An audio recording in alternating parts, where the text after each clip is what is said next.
So good day, everyone. Thank you for joining us on today's edition of TPA Disclosure. Today we are speaking with Ximena Andión, a program officer with Ford Foundation. Ximena, it's nice to meet you. You're welcome. Nice meeting you. And thank you for the invitation. You're welcome. Ximena, please introduce yourself to our listeners and tell us more about the work you do at the foundation. So yeah, I've been working on the human rights and gender equality field for more than 20 years. I'm from Mexico. I describe myself as a feminist and as a human rights defender. I work for various human rights and gender equality organizations in Mexico and globally. And I joined the Ford Foundation a year and a half ago to be a program officer at the Mexico and Central America office, really leading the portfolio on civic engagement and government for this region. Great. So can you remember what actually motivated you to start working around gender equality or the transparency and accountability and participation space in general? So about gender equality, so I started when I was studying, I started working at a mainstream human rights organization in Mexico, one of the most important ones. And the work there didn't really include very much on gender equality. And I came across various cases on gender-based violence that had occurred in the northern part of Mexico, in Ciudad Juárez, which came very famous because of the killing and disappearance of women and girls.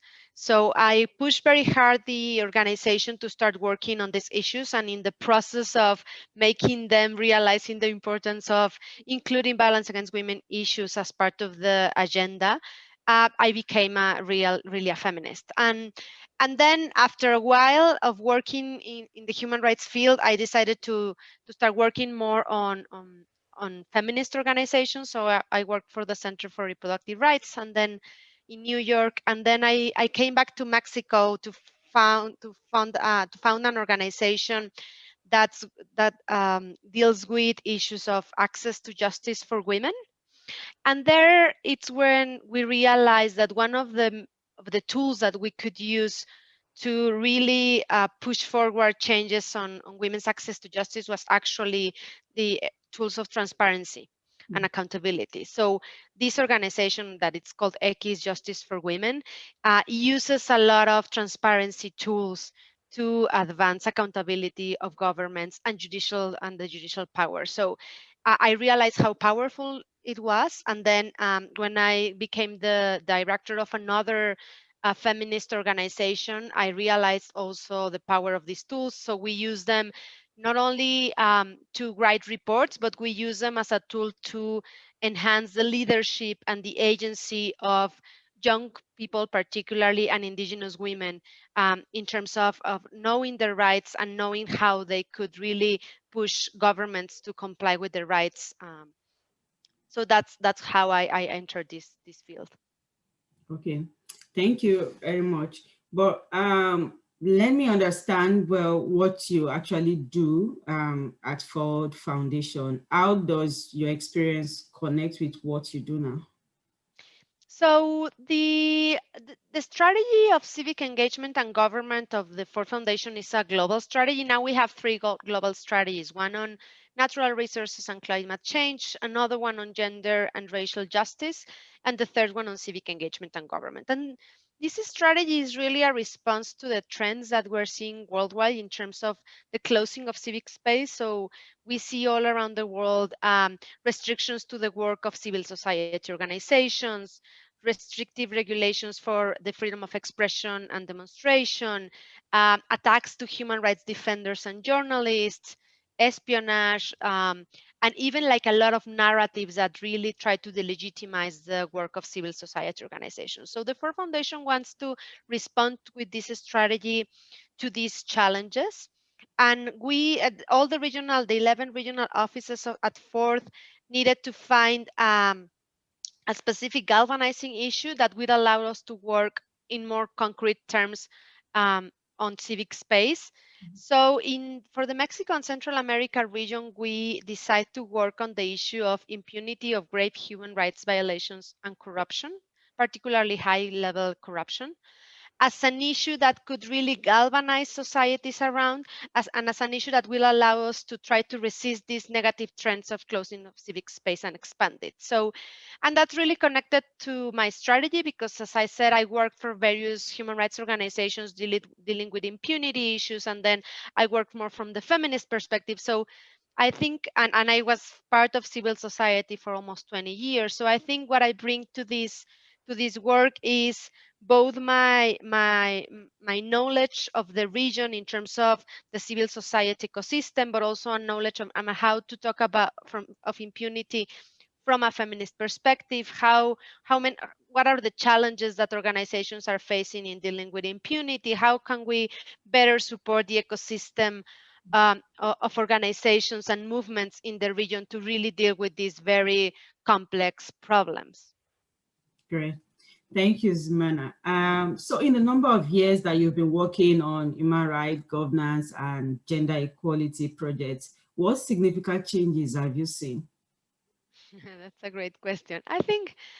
I mean, so I started working on human rights issues in the year 2000, right? And I think at that point, even though we were facing some challenges, still human rights was something very powerful, even at the UN level and at other multilateral organizations. And I think there was an expectation that with human rights, we could make some structural changes in societies. And I think in these regards, and I think the same happened with the transparency and accountability tools. At that point, we were so excited about these tools.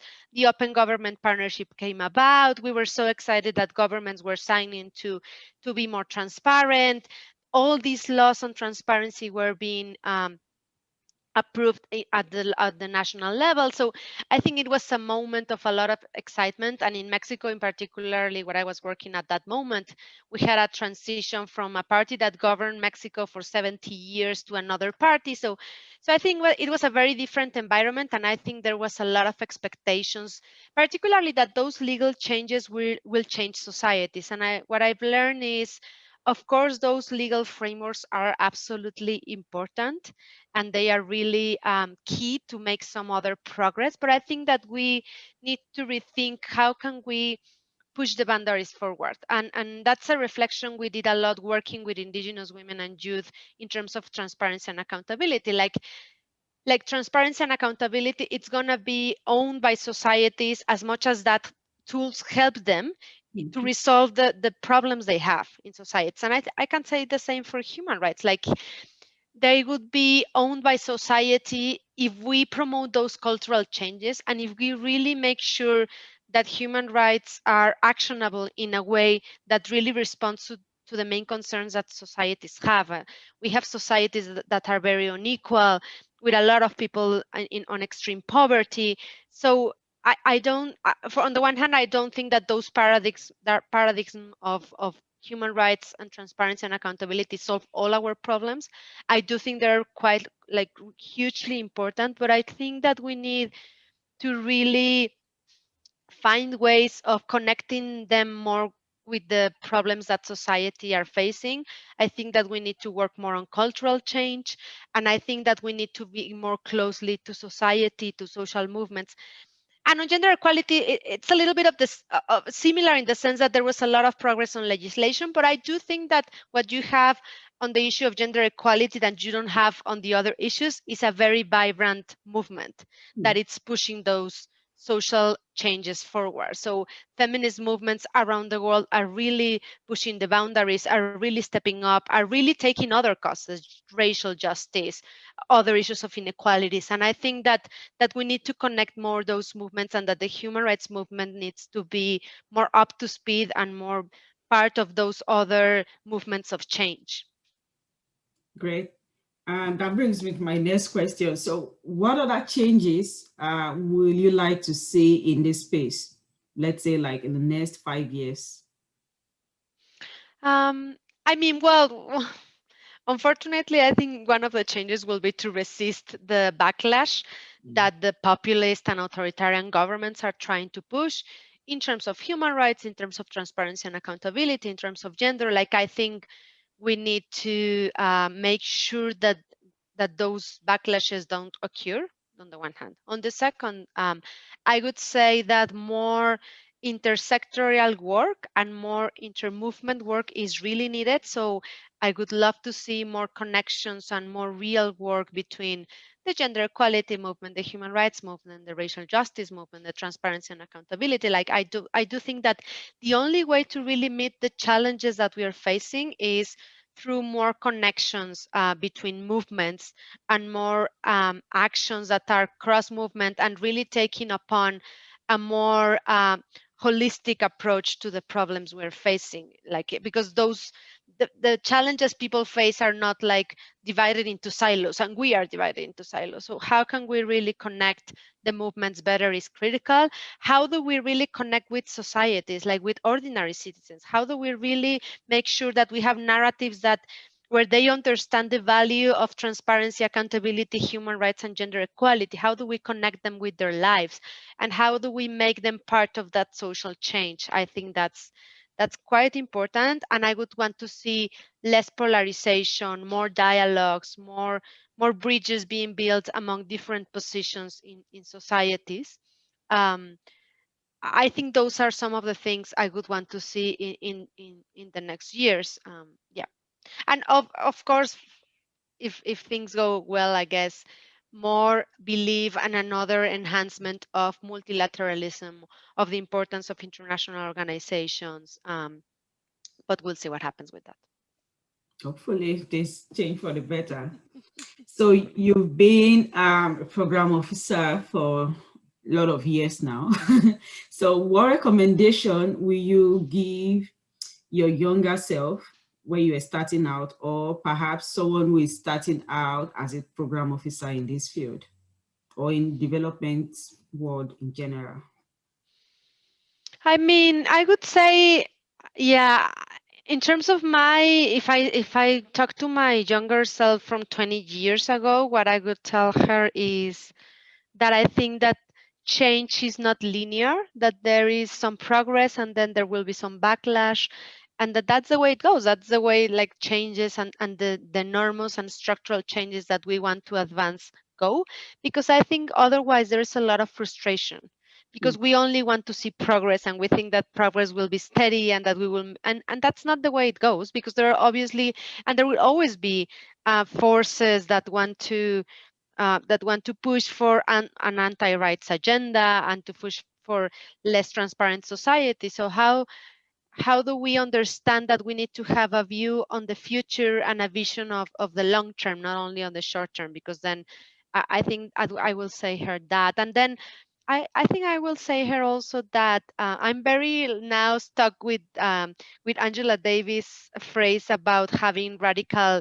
imagination. And I think that's very important. We need really to think very radical about the changes we want in society. I think this is a critical historic moment that we're living in, with a lot of challenges, with a lot of pain for a lot of people. And I think it is a moment to really think more radical, to have really transformative actions, not radical in the sense or optimistic in the sense of being naive about the challenges we face, but really radical in the sense that we truly believe that we can change societies if we want, and that there is a power of the movements and the social and the civil society to change that, and also to have hope for the future and to really provide that hope to people. I think one of the challenges that we face as movements working on human rights, transparency, and others is that we are always conveying the bad news, right?